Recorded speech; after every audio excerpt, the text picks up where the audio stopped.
young wizard or witch. Today we're diving into the fascinating world of magic. Well, almost.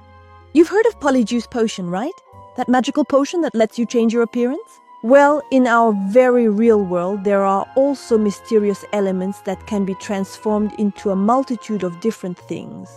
And at the heart of it all, there's a secret and powerful ingredient, naphtha. It's kind of like the Polyjuice Potion, but for plastics.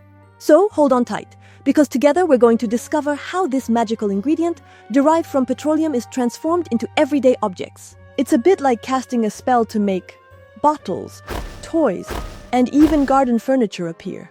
Are you ready to learn more about this well-kept secret?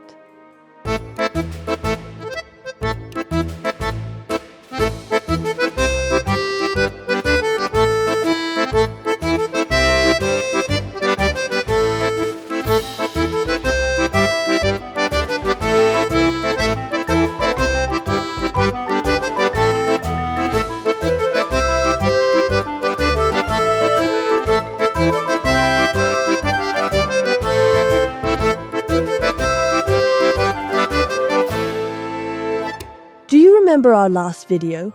We saw how petroleum is broken down into several types of hydrocarbons when it goes through the refinery. And that's where our naphtha comes into play, like a real magic potion ingredient. But while Polyjuice Potion turns you into someone else, naphtha, on the other hand, transforms into plastic. Imagine it like a big Lego block.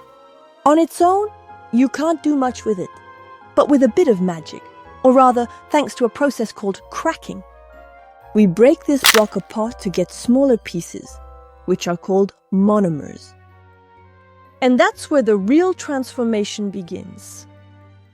These monomers will link together to form chains, a bit like assembling bricks to build a castle. These chains are called polymers. Here is our true Polyjuice Potion of plastic. But wait, it doesn't stop there. There are different types of polymers, and each one has its own magical power. For example, elastomers, those flexible and elastic polymers like your bike tires, or these gloves, for instance. Their power is that they can stretch and return to their original shape. Unfortunately, they're a bit like imperfect spells, because they can't be recycled and often end up being burned. Next, we have thermosets. These are hard like stone once they've been heated, a bit like a magical, indestructible armor. Epoxy resin, melamine dishware, all of these are examples. But be careful, this strength also hides a major flaw. Once they've been transformed, they can never go back. Unusable for a second transformation, they too end up being burned. And finally, thermoplastics. The true masters of recycling. They make up the majority of the plastics you see every day. Food packaging, toys, kitchen accessories, and so on. Their magic is that they can be melted down and reshaped over and over again. Since the 1950s, they've taken over our world. But here's the catch. Even though they are recyclable, most of the time, they aren't actually recycled. In other words, we keep producing new plastic from petroleum, while the plastic we've already made is often thrown away, burned, or left in nature. Not very magical, right? So what should we do?